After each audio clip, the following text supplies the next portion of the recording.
1 year ago today, I leased this 2023 Rivian R1T with the Sport Dark wheels in limestone with the performance pack, and I'm really happy I leased it. I'm going to explain why in a minute. In this video, I'm going to cover exterior wear and tear, interior wear and tear, software updates, service experiences, what options aren't worth it for those of you that are shopping for one, and if I would get it again. I also talk about my cross-country trip and what charging was like on that video, but let's start with accessories that have been useful. So the first useful accessory really isn't even an option on the vehicle, and that is the Rivian Torch. This is a 1000 lumens flashlight that has 3 different brightness settings and is automatically docked into a charger on the door. So you hit this button right here, and it goes to 3 different settings, and it's really impressive. Great for doing hikes. If you actually use this car for camping and going off-road, this is an excellent device to have. You just have to remember you have it and then use it. Also, if you can't afford a Rivian but you want to own a little piece of it, you can buy this on their website for $225. It's the Rivian Torch, and it has a little charger that comes with it. The other thing that's been extremely useful, and if you have an R1T, I'm going to tell you that you have to get this, and that is this net right here. This is like $23 on Amazon. I will have the exact one linked below because there's 2 different sizes, but basically I've used this one doing cross-country trips. It just keeps everything secure in the back to make sure nothing is going to fly out, and it gives you that peace of mind. It's very cheap. It's very easy to use. It comes with all of these carabiner clips here. So you have all these that come with it. Comes with extras as well, as I'll show you up front. This is the package that it comes in, and it's just really convenient. Highly recommend this. It'll be linked below. I also did these ratchet tie downs. I got these as well and have used them like twice. Dang, GT3. Now, we also need to talk about accessories that are not worth it, and the camp speaker, in my opinion, is not worth it. It's also now a $450 option. Now, if you are actually going to go camping and things like that and you want to use it, then fine. But if I were buying a Rivian R1T or R1S, I would not option this. I would just rather have the storage space. It's a quality piece. I like it, but I just wouldn't pay $450 for this. There's speakers you can get for cheaper that are even smaller that give you the same, if not better, performance. So this is an accessory that you can now option on your car. When I bought mine, it wasn't an option, and I wouldn't get this. What Rivian does extremely well is gives you a ton of great color options for the car. They have great wheel options. These are the Sport Dark wheels. They also make this in Sport Bright. And on the new 24 and 25 models, they actually have different wheels that look even better. The other thing that I love is the lights up front, because you know exactly what's coming up the road. So Rivian calls these their stadium lighting. So you can see all the fans sit here, and down here they watch the Steelers play downtown. So I really like that. Now, the other thing we need to talk about is storage space in this. So I drove this across the country. This is a massive storage compartment up front. Beyond this, there's more storage under here. So there's even a deeper pit, and that right there is a drain plug. So you're able to fill this with ice and drinks and whatever, and tailgate or go camping or go fishing and keep your fish on ice. I don't know, I've never fished. I caught him with some minnows in the ocean once, so I guess you could call that fishing. But the storage capacity in this is incredible. So you have your frunk, right? Then we have the gear tunnel. This is where I put groceries and things like that, and this is activated by pressing this button. That pops open, and then this opens up to a huge space, which you can fit 2 sets of golf clubs in here in opposing directions. You have your 120 volt plug right here, and Rivian also sells an accessory. It's a kitchen that pops into here, and you're able to pull it out and slide it out and cook omelets at the tailgate. And they're just trying to paint a picture of all the options, things you can do with this. I don't actually do it, but I will say I absolutely love the gear tunnel for groceries. If you have the kids in the back, you don't have to throw groceries under them. You can keep it in there. And this is also a cooler part of the vehicle, so it doesn't get that hot back there. You definitely don't want to keep things in the open bed. So the gear tunnel to me is another example of an excellent use of space. But let's also talk about the bed here. There's a couple things in the bed. The one thing that I regret is not getting a tonneau cover, but I got this on a lease. It was in inventory and I couldn't find one with a tonneau cover. So this button right here with the tonneau is split, so you can move it up and down, but I do not have one. The other thing I don't have, you can pop this right here to see more storage. The other thing I don't have is a spare tire, but the benefit is you have this incredible space here for even more storage, and it is sealed off. You can see this rubber seal here. This is totally sealed off, so you could store more stuff back here. This storage on this, it is so well engineered in terms of storage. You can also see the Rivian logo hidden down there. So to close this up, press down on either end, and then it clamps into place and you're all closed up. So I do wish I would have gotten a tonneau. It was $1,800 and I wasn't going to install that on a lease. You do have these lights down here. You have more plugs in the rear, so that's good. And then you have this compressor. Now, I actually recommend not optioning this on your vehicle as well. I don't find it very useful because you have to go over to the gear tunnel, and then in here there's storage, again more storage.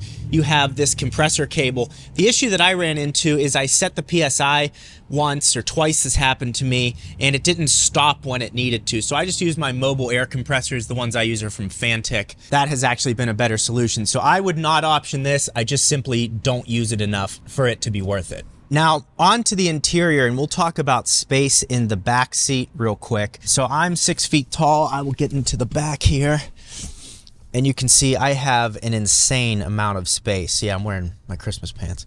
Just sitting on a seat cover. There's an incredible amount of space back here in the cab. I just really enjoy being in the back seat. I wish I got to spend more time back here, but it's a luxury experience. You can see here you have the Alcantara roof liner. This is actually like recycled plastic or something like that. It's not actually Alcantara, but it has that really quality feel and look back here. Also, I have used these once for dry cleaning. USB-C outlets on the back of both seats. You have 2 more USB-C down here, and then you have the rear screen, which I currently have locked. The nice thing about the rear screen is if you have passengers in the back, they can control their own climate. They can also see how much longer until we get to our next charging stop or the destination that you're going to. So I think the back screen here, again, these are expensive trucks, but there are features in them that absolutely deliver on the quality experience. And the other thing we need to talk about in terms of that is the air suspension. Rivian's air suspension is incredible. It allows for 6.5 inches of vertical travel and as low as 7.9 inches or as high as 14.4 inches of clearance on the ground. The ride height is adjusted either manually by you choosing it, or if you go into sport mode, it lowers it, or off-road mode and it raises it. Automatic ride height leveling also balances a vehicle for better handling when towing heavy loads. We also can't forget there is more storage under the seat. All you do is pull up right here and you have a whole bunch of extra storage underneath the seats. So the ergonomics of the Rivians are extremely well thought out. I hope they bring us an R1S with captain's chairs. Now, one thing I do on all of my cars is get paint protection film, and I did a full front kit on my Rivian just in case I was going to buy it out at the end of the lease. Now, I'm not going to buy it out, and I'll explain that in a little bit, but I also just added XPEL's new window protection film, which we'll talk about right now. Here at Dynamic Tint with Tyler, he called me and said, we've got this new windshield protection film from XPEL. So it's an 8mm film. You can talk about it a little bit more, but essentially, I've had a couple cracks in my windshield. You'd probably recommend get this done immediately on your car? Absolutely. If you want it, that's what to do. Now, this isn't a tint. It's a protection film from getting the cracks, which leads to windshield breakage, and then that's a claim on your insurance, because I have zero deductible glass coverage, but if I use that coverage, that is a claim on your insurance. So that's something that I didn't know when I got the zero deductible glass. So I don't know, the install went great. Yeah, everything's nice about it. XPEL did a lot of thought before they brought the product out. It just launched it this last SEMA, and we have pattern designs for the windshield, similar to like the designs we have for your paint protection on your hood. Yeah. Because window tint, it goes on the inside of your vehicle to reduce heat. This protection film will be on the outside of your windshield to keep it from rock chips, scratches, road debris. Yeah, so he was able to install this in less than 10 minutes. This is something you could come in here as long as it's scheduled, wait for it and get it done, or have them do it as they're putting on your paint protection film or tint or whatever you're getting done here, ceramic. So that was a really cool product that I wanted to add, because again, I have 1 year left on this lease. I don't want to break a windshield and get a claim on this. These windshields are very expensive. My Tesla windshield was $1,300 to have replaced. The glass on the roof of the Tesla was $1,648 to get replaced. So just having that extra layer of protection there, we're going to test it over the next year to see how it goes. And then also the windshield protection film restore. Yes. So this is what you'll maintain the window with. So you're going to use normal glass cleaner to clean it with, which we have in stock as well. And then about once a month to every other month, at least use the windshield protection restore. What this does is leave a ceramic coated, kind of a waxy layer on the outside of the film to make everything go off nice and easy. We're trying to reduce the amount of times that you use your windshield wipers. And if you're going to use them, you see it looks like it's a little bit rainy outside, just pick them up, clean the blades off, because in Arizona, we get a lot of dust and dirt that settles, and it's going to settle right at the edge of your blade. All right, so let's talk about the price of this vehicle and why leasing it actually was a good move for me. So this vehicle cost $91,050. Now, when you lease a vehicle, you don't have to pay taxes on the entire value of the vehicle. You pay taxes on the cost of the lease. So you pay taxes essentially on $34,000, which is what this will cost me for 2 years of a lease. That's what you pay taxes on. I just took this $91,000 truck to CarMax 1 year after getting it new. Getting it, I leased it, I didn't buy it. So 1 year later with 11,997 miles. What do you think that CarMax offered? Now, keep in mind, CarMax is a dealership. I could probably get $3,000 to $5,000 more, maybe $8,000 more on the private sale market. So that's something to keep in mind. But CarMax offered me $52,000 12 months after I purchased this vehicle. So the depreciation is nuts. And keep in mind, that's year one. So what's it going to be worth next December 2025 when I turn it in? It's amazing how much these are depreciating. And I would say, I love the Rivian. I love the R1S. I love the R1T. The R2 is coming. Like, the products are excellent. But it's worth looking at the used market, because the big question that everyone has is, okay, what's my warranty going to be? Well, it's 4 years, 50,000 miles at a minimum. If you get the quad motor and it's a Gen 1, it's 5 years, 60,000 miles, but all Gen 2 vehicles are 4 year, 50,000 miles. And the battery warranty is 8 years, 150,000 miles. So the big worry that everyone has is, what if the battery fails? What does that cost? Well, 8 years and 150,000 miles of protection for me is excellent. So that's really the big failure and the big cost. So I don't think buying these used is a really big risk, and you're going to save up to 50% on the original value of the vehicle. So that's what I would look into. Now, if you are going to buy one new, or you're going to lease one new, I would use my referral code. That gives you a $750 credit, so you're able to use that in the gear shop with Rivian. It also gives you 6 months of free charging on the Adventure Network, which one of you used my referral code, so I'm able to do 6 months of free charging on the Adventure Network. As long as you're on Rivian's chargers, that could be a free road trip or something like that. So I think that you should absolutely use a referral code, whether you use mine or not. I'll have it in the description and on the screen here. But it's awesome that they have a referral program like Tesla does. And their software, everything that Rivian is doing is exciting to me. They build a great product. The charging curve could be a little bit better, but generally you're charging these at home. You only tend to notice that on the road trips, but they deliver on range. The range is excellent on the road trips. We should also talk about the Rivian app. So as you can see here, you can lock or unlock your vehicle. Big whoop. You can also go here to sound the alarm, vent to windows, open the hood, drop the tailgate, gear tunnel, left, right, blah, blah, blah. Go. Cheryl. RFK. Do you know what's in? All right. You can set the cabin temperature here. You can set the temperature on the surfaces. So these are the heated surfaces. You can heat the steering wheel on all 4 seats. You can also cool the surfaces, but that's just the cooled seats on the front. I currently have the cool seat running on the driver's seat, so that's why that is illuminated.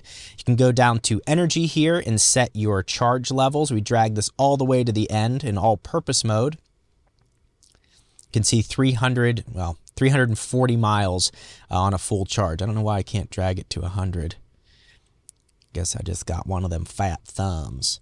You can schedule your charging if you want it to happen at a certain time of night. Maybe your utilities cost less early in the morning. You're able to set all of that there, but I currently have it scheduled to off. You can also set your amperage. If you want to run it at a lower amperage for whatever reason, you can do that as well. You have your gear guard motion camera. So this is a security system for your vehicle. This is live cam, but this is only available with Connect Plus, which costs $15 a month. I currently don't have that because I'm paying $1,000 a month for this lease.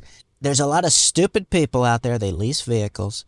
So I do not have live cam, but that is a feature that you can get with Connect Plus. But Teslas come with those for free on all of their vehicles just by having Sentry mode. You can see your manage your drivers and keys. You can look at your vehicle updates, and you can look at your Rivian health. You can look at your tire pressure, your mileage, and then request service. All of that can be done through the app, and I've had a good experience with service as well. I had a service member come directly to my house and rotate the tires, so all of that was completed without me being inconvenienced. Now, I want to talk to you about something that I wouldn't option on this vehicle. As I owned the car, I realized it's not worth it, and that is the performance pack. So the slowest you can currently option a Rivian will take you from 0 to 60 in 4.5 seconds. So it'll do that in all-purpose mode. In sport mode, when you hit sport mode, it says lower ride height. It takes the car down into lowest mode. So it is incredible how low this thing gets. In fact, I will step out of the car and take some video of that right now because it's crazy. So you can see we are just dumped right now. We are dumped out in low mode, and the car actually even drives differently in this mode. You feel like you're in a, I don't know, like a Subaru Outback or something like that. But I've found, yes, it's cool. You can say, oh, this truck does 0 to 60 in 3.5 seconds. It's cool, but you just don't need it. It doesn't matter. It's something, I think it's like a $33,000 or $3,500 option. Listen to this too.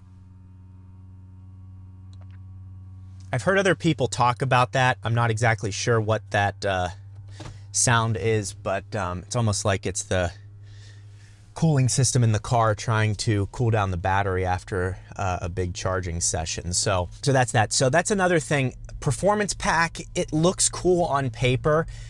I just don't think you're actually ever going to use it because it lowers the car and turns it into this like rough riding low rider from the west side, folks. Yeah, like look how rough it is, like over these speed bumps, but it rips. Like, it's insane that a 7,000 pound vehicle can do that. So yeah, it's cool, but again, I would rather have my car in all-purpose mode and be lifted up higher than using it in performance mode. It's just kind of ridiculous. 4.5 seconds to 60 is fine for me. Now, we also need to talk about the software in the vehicle. How's that been? One thing Tesla is excellent with is their software updates. It's so well integrated into vehicles, and Rivian is right there with them. They're not as in-depth. They don't have the full self-driving and all that stuff.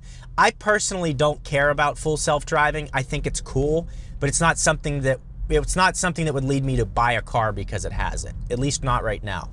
So Rivian software, they are able, because it's an air suspension, the car's vertically integrated with almost all of its components, they're able to go in and adapt how the air suspension feels. So after I purchased the vehicle, they adjusted how the car feels and added ride feel. So I currently have it on moderate. You can then change it to soft or firm. So it has these different settings. We'll go into soft right now. You can change your regenerative braking from low, high, standard. You have 3 settings for stability control, and then you can go auto for your ride height. Now ride height, we'll throw the car in high, and you see ride height lowers at 45 miles per hour. So after I cross 45 miles per hour, the car will go back into normal mode. So the software updates have been incredible. I love that it shows my elevation here. Let's see what other screens. So you have your music. I've got Timothy Chalamet. We're listening to him right now. You can adjust your sound system right here. The sound system has been really good. And then if you go into here, there's just even more for your settings and all your Driver Plus features. You can change your accent lighting. They've upgraded that, where the accent lighting, before it was just one color. Now it's a bunch of different colors and themes. So They're doing all of the right things. They're doing all the things that electric car companies should be doing, because they should be software heavy. They should be able to adjust things and make them better over time. Like Tesla, for example, they can handle almost all of their recalls are handled just through an over-the-air update while you're sleeping at night. It handles your recalls for you. You don't have to bring it into the dealership. My friend owns a Taycan, and he currently has 4 recalls on his vehicle. 2 were handled. 2 he has to go back to the dealership for, and another one, there's a recall, or not a recall, there's a recall or software update on his charger. So the charger that he has to charge his vehicle with has a recall on it, and he has to go in, and that's just poor engineering on their part, whereas this has been really good, and my Teslas have been really good. So I love the software in this. The other thing that I absolutely love, and we're gonna show you this right now, is the navigation. So the navigation, let's say, another weird thing I can't believe, there are no voice commands in the Rivian. I can't say that I really miss it. Voice commands are another thing that I don't really care about, but let's type in a destination here. Let's type in CarMax, for example. So I'm going to go up here, and then I'm gonna hit this little settings gear. You can adjust your okay, lady. Arizona 51 South ramp on the left. This lady.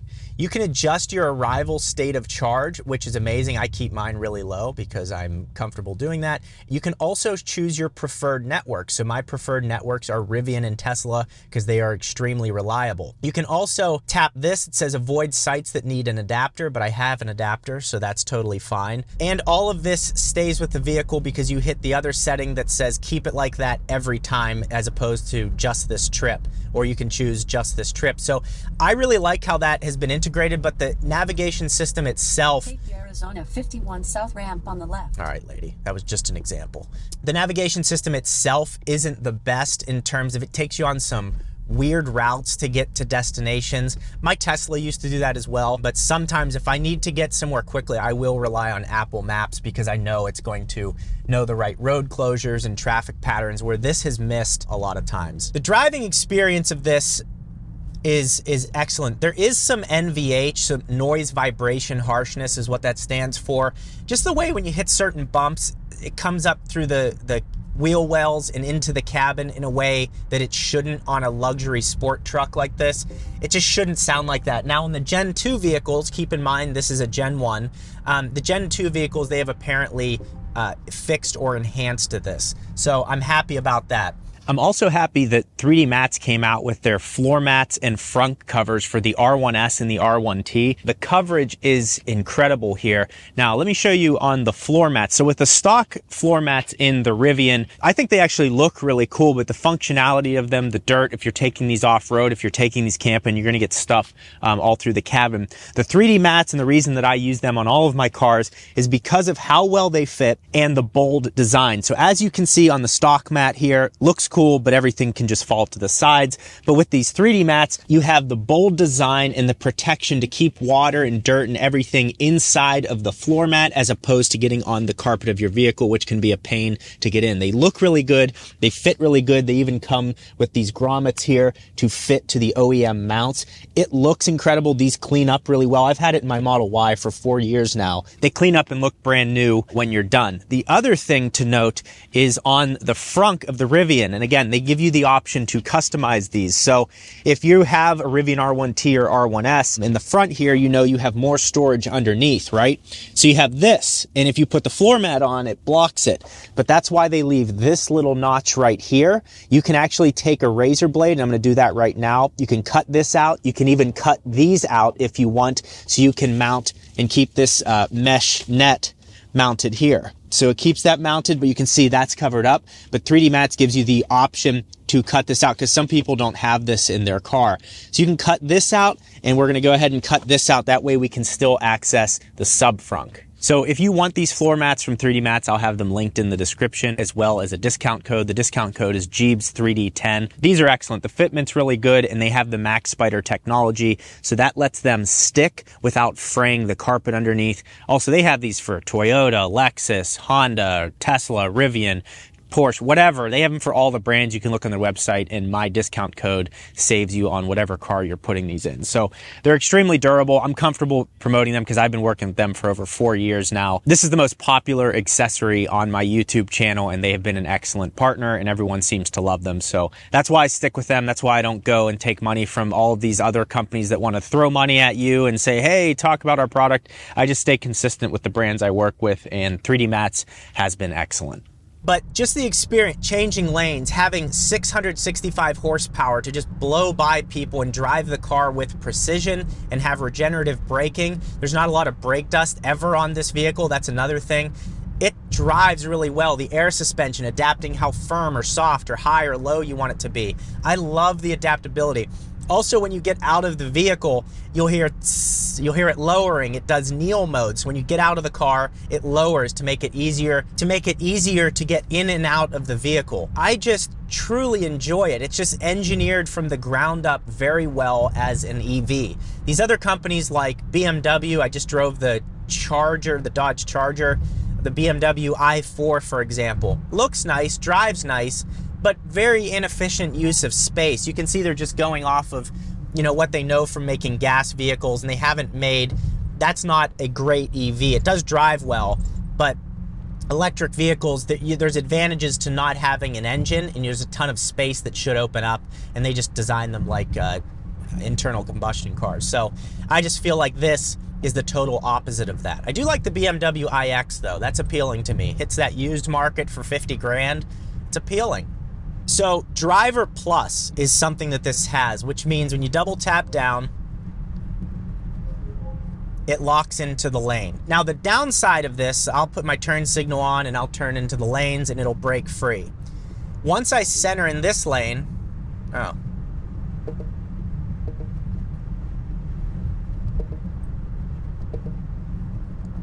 see, I can't get it to reactivate. But what I was going to say is, if I'm driving not on a highway, or if I'm on an unmarked highway and I want to do the Driver Plus, you can't. It's only for the roads that it's marked to, whereas Tesla's autopilot, you can use that on any road that you're on, any road ever. It could be a dirt road and it works. So it's just far, far ahead of this. Now, on the cross-country road trip that I did, it was nice. It was nice having that feature. It only really had issues twice early in the morning as the sun was rising and hitting the cameras. So I don't know how they're going to defeat that in the future, but those are the only real issues that I had with it. And other than that, it was very solid. It's just not nearly as advanced as Tesla's autopilot, and certainly not as advanced as their full self-driving system. So that's that. But having a display in front of you here, you have your map, you have your tire pressure, you have what song or podcast you are listening to, you have an efficiency graph, you have all of that up here, and I think that that's really nicely displayed. I actually like when I'm on the navigation, I keep the navigation up here. That way you can use this for something else. That way you can keep it on this. There we go, 12,000 miles we just hit. I have a 24,000 mile lease. So right at the end of year one, we've hit our exact 12,000 mile mark, and that's good. And to those of you wondering, if I go over the mileage on the lease, it's 30 cents per mile that I go over. Now I won't, but in case you're wondering, that's what it is. So the car drives great.